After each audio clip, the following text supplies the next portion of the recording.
இறந்து தன் உடலை விட்டு வெளியே வந்த ஆன்மா யமனிடம் தன்னுடைய கேள்விகளை கேட்டது. யமனே, என்னை ஏன் அழைத்து வந்தீர்கள்?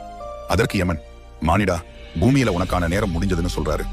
உடனே அந்த ஆன்மா, யமனே, நான் ஆசையாய் சேர்த்த செல்வங்கள் பூமியில் உண்டு, அவை எனக்கு சொந்தமானவை.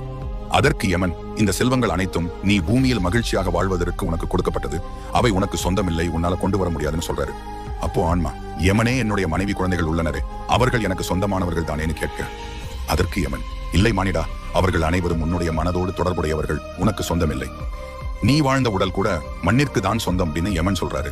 அப்போ எனக்கென்று பூமியில் எதுவும் சொந்தம் இல்லையா என்று அந்த ஆன்மா கேட்க, அதற்கு யமன், நீ வாழும் காலத்தில் மற்றவருக்கு செய்த பாவம் மற்றும் புண்ணியம் மட்டுமே உனக்கு சொந்தமானவை. இவை இரண்டை மட்டுமே உன்னால் கொண்டு வர முடியும். மேலும் பாவத்தின் அளவு ஒரு சொம்பில் இருக்கும் தண்ணீரின் அளவை விட ஒரு சொட்டு அதிகமாக இருந்தாலும் அதற்கான தண்டனை அனுபவித்தே ஆக வேண்டும். இதற்கு யாரும் விதி விலக்கல்ல. அதனால வாழும் காலத்தில் நன்மையை மட்டுமே செய்து வாழ வேண்டும் யமன் சொல்லி முடிக்கிறாரு. நீங்க கமெண்ட்ல சொல்லுங்க.